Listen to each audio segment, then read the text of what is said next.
नमस्कार, this is Manisha and I welcome you to my YouTube channel commerce school. और आज की इस वीडियो में हम पढ़ने वाले हैं revaluation of the asset and the reassessment of the liabilities. तो पार्टनरशिप मैंने स्टार्ट किया था, admission of partnership last video में मैंने आपको कराया था, जिसके अंदर हमने जो प्रॉफिट शेयरिंग रेशियो है उसको कैलकुलेट करना और इसी के साथ ही जो आपका सेक्रीफाइस रेशियो है उसको कैलकुलेट करना सीखा था। और आज हम बात करेंगे रीवैल्यूएशन करना एसेट्स का या फिर रीअसेसमेंट करना। तो सबसे पहले हम बात करते हैं मीनिंग की। तो भाई इसका मीनिंग क्या है, रीवैल्यूएशन ऑफ एसेट का मतलब क्या है। तो देखिए, आज आपने कोई भी बिजनेस आपने स्टार्ट किया है, तो आज आपने जो भी एसेट आपने परचेज किया है, फॉर एग्जाम्पल अगर मैं बात करती हूँ, आपने कोई मशीनरी परचेज की है, तो क्या 4 साल बाद भी जो आज आपने एक मशीनरी है, ठीक है, वो आज आपने 5 लाख रुपीज़ की परचेज की है, तो आफ्टर 4 ईयर्स क्या उसकी वैल्यू आपकी 5 लाख रहेगी? नहीं ना, ठीक है, कमी हो जाएगी। ठीक है, मशीनरी की अगर मैं बात करूंगी तो कम आपकी वैल्यू हो जाएगी। तो इसका बेसिकली मीनिंग क्या हुआ कि भी जो हमारी एसेट्स, जो हमारी लायबिलिटी है, हम उसकी फिर से वैल्यू निकालेंगे, उसको रीवैल्यू फिलहाल हम चेक करेंगे कि भी अब आज के टाइम में, ठीक है, जब भी हम रीवैल्यूएशन करेंगे तो उस टाइम हम ये जानना चाहेंगे कि जो भी हमारी एसेट्स है उनकी अब हमारी मार्केट वैल्यू क्या है, और इसी तरह से जो हमारी लायबिलिटीज है उसकी रीअसेसमेंट करेंगे। तो सबसे पहले हम बात करेंगे कि हम जो रीवैल्यूएशन ऑफ एसेट्स है और रीअसेसमेंट ऑफ लायबिलिटीज है, ये अब हमें कब करने की जरूरत पड़ती है, कब हम हमारी एसेट्स है उसका रीवैल्यूएशन करते हैं। तो देखिए, यहाँ पे अगर मैं बताना चाहूँ आपको, eight the time of admission, eight the time of admission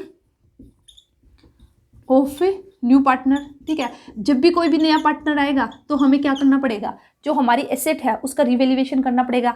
eight the time of retirement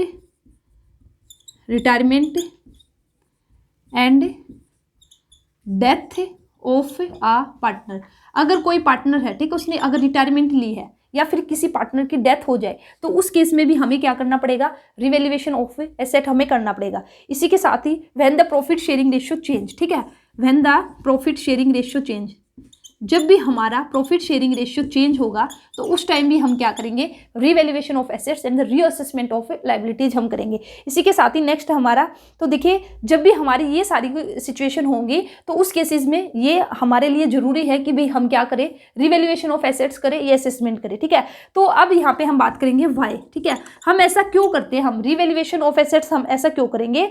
तो देखिए, जो भी हमारी वैल्यू यहाँ पे होगी, जो भी हमारी एसेट की वैल्यू गिवन है, और इसी के साथ ही जो भी हमारी लायबिलिटीज है, जो भी हमें पे करनी है, तो हमें ये जानना है कि भाई अब आज के टाइम जो फिलहाल, ठीक है, तो अगर मैं बात करती हूँ जैसे एक न्यू पार्टनर है, उसका एडमिशन हुआ, अगर उस केस में मैं बात करती हूँ कि भाई आज मैं बात करती हूँ कि भाई आज अगर हमारा एक नया पार्टनर आया है बिजनेस के अंदर, न्यू पार्टनर आया है, तो अब हम ये जानना चाहेंगे कि भाई आज के टाइम में जो हमारी एसेट है उसकी जो करेक्ट वैल्यू क्या है, तो हम उसकी एक जो सही वैल्यू है, अब फिलहाल जो मार्केट वैल्यू है, जो करेक्ट वैल्यू है वो क्या है, और इसी के साथ ही जो लायबिलिटीज है हमें कितनी पेमेंट करनी है। तो ये जानने के लिए हम बेसिकली, ठीक है, क्यों ऐसा हम क्यों करेंगे, so that the incoming partner is not put to an advantage और डिसएडवांटेज। क्यों? क्योंकि भाई जो भी एसेट है, जो भी लायबिलिटीज है, उस पर किसका अधिकार है, जब तक न्यू पार्टनर नहीं आया, तो जो ओल्ड पार्टनर है, ठीक है, उन्हीं का राइट है। तो अगर उन एसेट से जो भी फायदा होगा, जो भी नुकसान होगा, तो वो किनको होगा, जो ओल्ड पार्टनर उन्हीं को होगा, क्योंकि जो न्यू पार्टनर है उसका अभी कोई राइट नहीं है। इन केस अगर यहाँ पे लॉस निकल के अगर हमने रिवैल्यूएशन किया तो हमने देखा कि भी जो हमारी एसेट्स है उनकी वैल्यू काफ़ी डाउन हो चुकी है, तो उसका जो लॉस एक तरह से हमारा जो हुआ है, तो जो न्यू पार्टनर है वो थोड़ी ना शेयर करेगा, वो तो अभी आया है। और अगर इन केस अगर मैं यहाँ पे इसका उल्टा करती हूँ, अगर हमने रिवैल्यूएशन निकाल लिया और वहाँ पे हमें प्रॉफिट हुआ है, तो वहाँ पे जो प्रॉफिट का शेयर है वो भी किसको मिलेगा, जो ओल्ड पार्टनर होंगे, न्यू पार्टनर को नहीं मिलेगा। तो इसलिए बेसिकली जब भी एडमिशन होगा एक न्यू पार्टनर का, तो हम क्या करते हैं, जो रिवैल्यूएशन हम एसेट का करेंगे, लायबिलिटीज का हम करेंगे, रीअसेसमेंट हम करेंगे, और इसीलिए ताकि कोई भी अगर कुछ भी डिसएडवांटेज है या फिर एडवांटेज है, वो बेसिकली हमारे न्यू पार्टनर को ना मिले। ठीक है, तो अब हम बात करेंगे हम कैसे, ये मैंने आपको आंसर दे दिया व्हाई, हम क्यों करते हैं। अब हम बात करेंगे हाउ, ठीक है, हम किस तरह से करेंगे, क्या जो हमारा रिवैल्यूएशन होगा एसेट्स का और हमारा रीअसेसमेंट ऑफ लाइबिलिटीज, ठीक है। तो इसके लिए स्पेशली हम क्या करते हैं, कैसे करते हैं, value of the assets and the liabilities is adjusted through a account.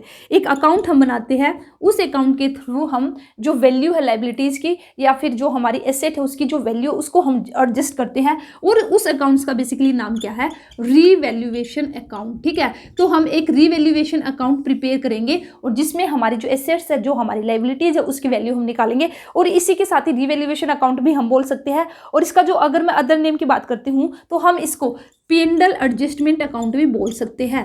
P&L adjustment account हमने क्यों बोला, हम एक P&L एडजस्टमेंट अकाउंट बनाएंगे या फिर रिवैल्यूएशन अकाउंट बनाएंगे, क्यों, क्योंकि जब हम रिवैल्यूएशन करेंगे एसेट्स का तो जो भी हमें प्रॉफिट होगा, जो भी लॉस होगा, तो उसको हम एडजस्ट कर लेंगे। वो जो प्रॉफिट हुआ या फिर लॉस हुआ वो जो ओल्ड पार्टनर होंगे उन्हीं को मिलेगा, ठीक है। तो ये था हमारा बेसिकली क्या, रिवैल्यूएशन। तो अभी मैं यहाँ पे बात कर लेती हूँ, फॉर्मेट आपको दिखा देती हूँ कि जो रिवैल्यूएशन अकाउंट रहेगा उसका फॉर्मेट क्या रहेगा, और इसी के साथ ही जर्नल एंट्री। तो मैं यहाँ पे आपको सारी जर्नल एंट्री करके नहीं दिखाऊंगी, जो फॉर्मेट है ना वहीं से आपको आइडिया हो जाएगा। तो देखिए, अगर मैं बात करती हूँ रिवैल्यूएशन अकाउंट की, तो इस तरह से हमारा बेसिकली रिवैल्यूएशन अकाउंट का फॉर्मेट रहने वाला है, ठीक है। तो ये हो जाएगा हमारा, ये हो जाएगी हमारी डेबिट साइड और ये हो जाएगी हमारी क्रेडिट साइड, ठीक है। और इसी के साथ ही फिर यहाँ पे ये हो जाएगा हमारा पर्टिकुलर आ जाएगा यहाँ पे, और यहाँ पे आ जाएगा हमारा अमाउंट, ठीक है।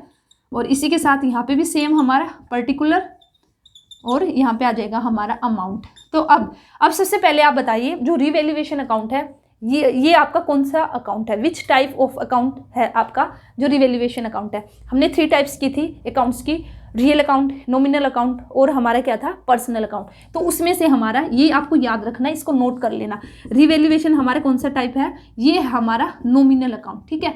नॉमिनल अकाउंट हम बोलते हैं किसको, रिवैल्यूएशन अकाउंट को, ठीक है। तो नॉमिनल अकाउंट वाले यहाँ पे फिर हमारा रूल अप्लाई होगा। तो देखिए, अब हमारा रिवैल्यूएशन अकाउंट के अंदर हमारा बेसिकली क्या क्या आएगा।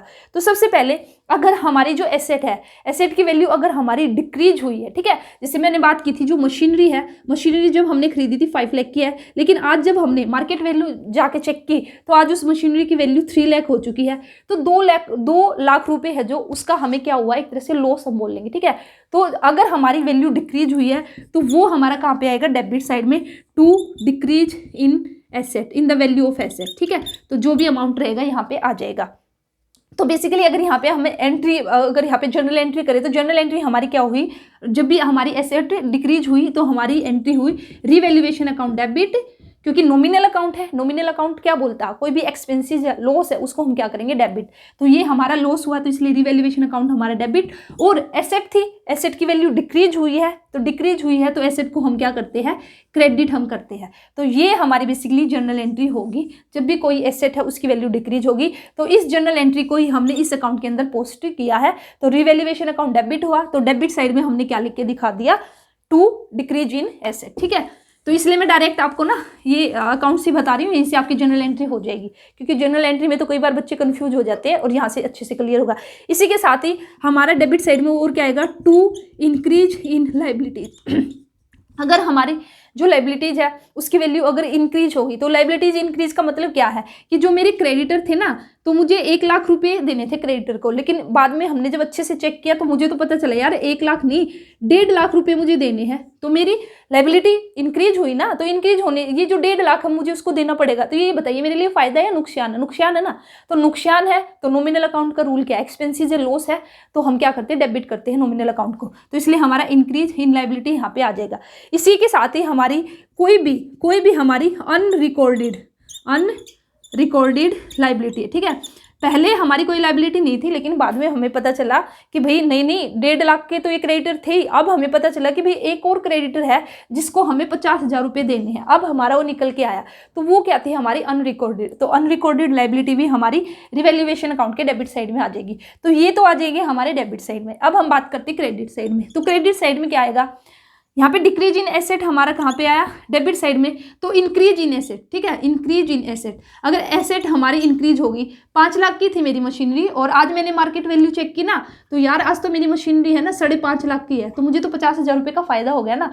तो नॉमिनल अकाउंट का रूल क्या है, credit all income and gains. तो ये हमारा एक तरह से गेन्स है, तो इसलिए बाय इंक्रीज इन एसेट्स आ जाएगा हमारा। अगर हमारी एसेट की वैल्यू में इंक्रीज हुआ है, इंक्रीमेंट हुआ है, तो वो आ जाएगा हमारे क्रेडिट साइड में। इसी तरह से बाय डिक्रीज इन लाइबिलिटी, ठीक है, डिक्रीज इन लाइबिलिटी, अगर हमारी लाइबिलिटी कम हो गई है, ठीक है, मुझे 1 लाख रुपए क्रेडिटर को देने थे, लेकिन मुझे पता चला यार 1 लाख नहीं, मुझे तो 80,000 देने, तो 20,000 का मुझे फायदा हो गया, तो इसलिए डिक्रीज इन लाइबिलिटी मेरा कहाँ पे आ जाएगा, रिवैल्यूएशन अकाउंट की क्रेडिट साइड में।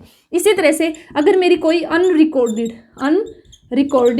क्या है एसेट, मुझे पता ही नहीं था कि भाई मेरे पास तो एक फर्नीचर रखा है, ठीक है, 50,000 रुपये का, बहुत अच्छा फर्नीचर है, लेकिन मुझे अब पता चला, वो अनरिकॉर्डेड था, तो अब पता चला, तो मेरा तो फायदा हुआ ना, तो अब मैं उसको रिकॉर्ड कर दूंगी 50,000 से।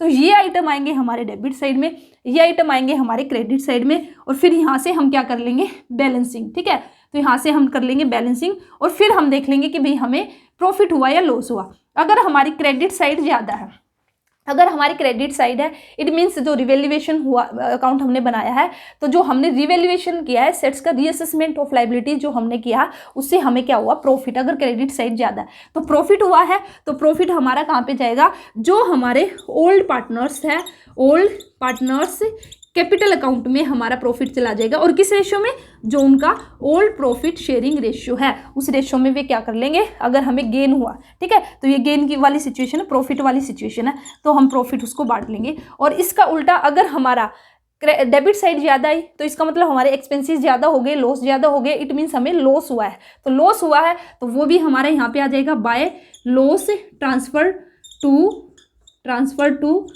पार्टनर्स, वही सेम आ जाएगा। यहाँ पे लॉस है तो loss transfer to partners capital account. और आपको याद रखना किस रेशियो में, ये जरूर याद रखना, ओल्ड प्रॉफिट शेयरिंग रेशियो जो रहेगा पार्टनर का, तो ये हमारा इस तरह से ट्रांसफर हो जाएगा। तो ये रहेगा बेसिकली हमारा रिवैल्यूएशन अकाउंट का फॉर्मेट। और कौन कौन से आइटम हमारे आएंगे, कौन सी साइड आएंगे, डेबिट आएंगे, क्रेडिट, मैंने आपको बता दिया। और ये जरूर याद रखना, रिवैल्यूएशन अकाउंट हमारा कौन सा अकाउंट है, नॉमिनल अकाउंट। और नॉमिनल अकाउंट का ये रूल हमने फॉलो करके यहाँ पे जर्नल एंट्री की है, ठीक है। तो ये हो गया हमारा रिवैल्यूएशन अकाउंट, ठीक है। अब हम बात कर लेते हैं, इसी में एक आपका छोटा सा टॉपिक है, उसको भी मैं अभी करा देती हूँ। आपका जो सिलेबस है ना, आप एक बार अपना सिलेबस उठाना और वहाँ पे देखना, बिल्कुल आपका जो केवीएस का सिलेबस गिवन है उसके अकॉर्डिंग मैं चल रही हूँ, ठीक है। वहीं से मैं टॉपिक आपके उठा के आपको करा रही हूँ। तो आपको अपनी एनसीईआरटी वो बहुत ही अच्छे से करके जानी है। अगर किसी को टाइम लगे ना, तो कम से कम एनसीईआरटी को आपको 2 बार भी रिवाइज कर लोगे ना, तो अच्छा रहेगा, क्योंकि मैक्सिमम क्वेश्चन आपको एनसीईआरटी से देखने मिलेंगे, ठीक है। एनसीईआरटी में से आपके आएंगे, और इसी के साथ ही एनसीईआरटी आपका क्या बेस है, तो बेसिक आपको अपना स्ट्रॉन्ग करना है। तो देखिए, अब हमारा जो नेक्स्ट टॉपिक है, अपना सिलेबस उठाना और सिलेबस देना, एडजस्टमेंट या फिर treatment of reserve accumulated profit and losses. तो भाई हमारा treatment of reserve and accumulated profit and loss. तो देखिए, अगर कोई न्यू पार्टनर आएगा, ठीक है, न्यू पार्टनर हमारी फर्म के अंदर आया है, और हमारे बैलेंस शीट के अंदर रिजर्व भी गिवन है, और हमारे एक्युमुलेटेड प्रॉफिट या फिर लॉस गिवन है, तो उसका ट्रीटमेंट हम क्या करेंगे। तो ये ध्यान से सुनना, if at the time of the admission, अगर हमारा एडमिशन हुआ है एक पार्टनर का, अगर बैलेंस हमारा है, ठीक है, जो मैंने आपको बताया, अगर बैलेंस हमारा गिवन है रिजर्व्स का और एक्युमुलेटेड प्रॉफिट या फिर लॉस का, कहाँ पे, बैलेंस शीट के अंदर, तो देखिए इस केस में they are transfer to the old partners capital account. तो जो भी रिजर्व होंगे, जो भी हमारे एक्युमुलेटेड प्रॉफिट है या फिर लॉस है, ये हम कहाँ पे ट्रांसफर कर देंगे, transferred to old partners capital account, ठीक है। अगर बैलेंस शीट में हमारा क्या गिवन है, रिजर्व गिवन है, प्रॉफिट हमारे गिवन है या फिर लॉस गिवन है, तो उसको हम कहाँ पे ट्रांसफर कर देंगे, जो ओल्ड पार्टनर्स है उनके कैपिटल के अंदर, कैपिटल अकाउंट्स के अंदर, in their old profit sharing ratio, in their old profit sharing ratio, ठीक है। इस रेशियो में हम उसको ट्रांसफर कर देंगे। हमने ऐसा क्यों किया, बेसिकली ऐसा करने के पीछे क्या रीजन है कि भाई जो हमारा रिजर्व है, एक्युमुलेटेड प्रॉफिट एंड लॉस है, उसको हमने ओल्ड पार्टनर्स के कैपिटल में ही ट्रांसफर क्यों किया। तो देखिए इसकी क्यों जरूरत हुई, क्योंकि these reserves and accumulated profit and loss belongs to the old partners. तो ये बेसिकली किससे बिलोंग करते हैं, जो हमारे ओल्ड पार्टनर्स है, या फिर ये हमारे किससे बिलोंग करते हैं, अर्लियर पीरियड, ठीक है। तो पहले से है ना, जो न्यू पार्टनर है उसके आने से पहले हमारे जो भी रिजर्व है और ये हमारे प्रॉफिट हमारे गिवन है, बेसिकली हम बोल सकते हैं before the new partner was admitted. तो भाई उसके एडमिशन से पहले के हमारे गिवन है, वो तो अभी नया पार्टनर तो अभी आया, इसलिए ऑन दीज रिजर्व, जो भी हमारे रिजर्व है और एक्युमुलेटेड प्रॉफिट है और जो हमारे लॉस है, इनके ऊपर जो new partners have no right. तो न्यू पार्टनर्स का कोई हक नहीं बनता। भी कोई बंदा आ जाके बोल दे हाँ हमने उसको परमिशन दे दी कि वो मेरी पार्टनरशिप फर्म में आ जाए, हमारा पार्टनर बन जाए, तो लेकिन अभी तक जो दो पहले से पार्टनर थे जो उन्होंने मेहनत की है, तो उस पर जो अब ये जो न्यू पार्टनर है उसका क्या राइट बनता है? उसका तो नहीं बनता ना। आके वो ये थोड़ी ना बोल सकता नहीं रिजर्व में भी मेरा बराबर का हिस्सा है, जितना मुझे मेरा प्रॉफिट शेयरिंग रेशियो जो मेरा आया है और मेरा जो प्रॉफिट है इसमें भी। तो यहाँ पे बेसिकली इन पर जो न्यू पार्टनर्स है उसका बिल्कुल कोई भी राइट नहीं है। और इसी वजह से फिर हम क्या करते हैं, जब भी न्यू एडमिशन होगा, एक नया पार्टनर आएगा, तो जो भी बैलेंस शीट के अंदर हमारे रिजर्व गिवन है या फिर एक्यूमुलेटेड प्रॉफिट या फिर लॉस कुछ भी है, ठीक है, लॉस है तो भी लॉस भी नहीं मिलेगा उसको। जब प्रॉफिट और रिजर्व नहीं मिला तो लॉस हम न्यू पार्टनर को कैसे दे सकते हैं? तो उसको इनमें हिस्सा नहीं मिलेगा। तो बेसिकली हम ये जो अमाउंट रहेगा रिजर्व के अंदर उसको हम ट्रांसफर कर देंगे ओल्ड पार्टनर्स कैपिटल अकाउंट के अंदर हम ट्रांसफर कर देंगे, ठीक है। तो जर्नल एंट्री आप कर सकते हो इजिली। जो रिजर्व है उसका बैलेंस हमारे क्या होता है, क्रेडिट होता है ना, तो रिजर्व को हम खत्म करेंगे तो टू रिजर्व आ जाएगा। और यहाँ पे बेसिकली यहाँ पे जो रिजर्व है उसका बैलेंस क्रेडिट होता है ना, ठीक है। और जो कैपिटल है उनको मिलेगा, जो पार्टनर्स है उनको मिलेगा, तो उनकी तो कैपिटल इंक्रीज होगी, तो हम एक तरह से कर देंगे रिजर्व अकाउंट डेबिट। अगर प्रॉफिट है तो प्रॉफिट अकाउंट डेबिट टू जो हमारे ओल्ड पार्टनर है जितने भी है A B C, और उनके उस रेशियो में बांट देंगे जो उनका old profit sharing ratio given होगा। तो बेसिकली ये ट्रीटमेंट होगा हमारा किसका, reserve and accumulated profit and loss का, ठीक है। तो आज की वीडियो में बस हम आपको इतना ही कराएंगे, ठीक है। तो ये जो आपका revaluation of assets and reassessment of liabilities ये मैंने आपको करा दिया, ठीक है। उसके बाद मैं एक बार चेक कर लेती हूँ। तो देखिए उसके बाद जो सिलेबस है हमारा यहाँ पे, हाँ, तो ये हमारा हो चुका है। इसके बाद हम नेक्स्ट करेंगे adjustment of the capital accounts and the preparation of the capital current account and the balance sheet, ठीक है। ये एडमिशन ऑफ अ पार्टनर के केस में। और इसी के साथ ही गुडविल को लेकर और थोड़ी सी बात हम करेंगे कि कई बार आपसे हिडन गुडविल भी पूछी जा सकती है। तो जो गुडविल है, वैसे तो मैंने आपको मेथड्स बता दिए हैं गुडविल कैलकुलेट करने के, 3 मेथड्स की मैंने बात की थी। कमेंट सेक्शन में मुझे बताना कौन कौन से 3 मेथड्स है गुडविल की वैल्यू को कैलकुलेट करने के, ठीक है। जिसने वीडियोस देखी होगी, जो अच्छे से तैयारी करा होगा, वो मुझे जरूर कमेंट करेगा। और अगर आपने नहीं देखी तो उस वीडियो को देख लेना। तो 3 मेथड मैंने, उनके नेम मुझे आप बताना कमेंट सेक्शन में, जरूर बताना, मैं वेट करूंगी। और इसी के साथ ही हिडन गुडविल का जो कॉन्सेप्ट है वो मैं आपको नेक्स्ट वीडियो में करा दूंगी, ठीक है। तो इसी के साथ ही हमारी जो अकाउंटिंग फॉर पार्टनरशिप फर्म है या फिर रिकॉन्स्टिट्यूशन है, ये हमारा कंप्लीट हो जाएगा। और इसमें बेसिकली हमारा फिर जो retirement and death of partner एक तरह से ये फिर हम स्टार्ट करेंगे, ठीक है। तो ऑलमोस्ट आपका जो एडमिशन है, एडमिशन ऑफ पार्टनर है, वो आपका कंप्लीट हो जाएगा। एक वीडियो और ले आऊँगी, जो भी आपका बच्चा कुछ है एडमिशन से रिलेटेड उसमें कंप्लीट हो जाएगा। और फिर हमारा जो रिटायरमेंट है और डेथ हम वो स्टार्ट करेंगे, ठीक है।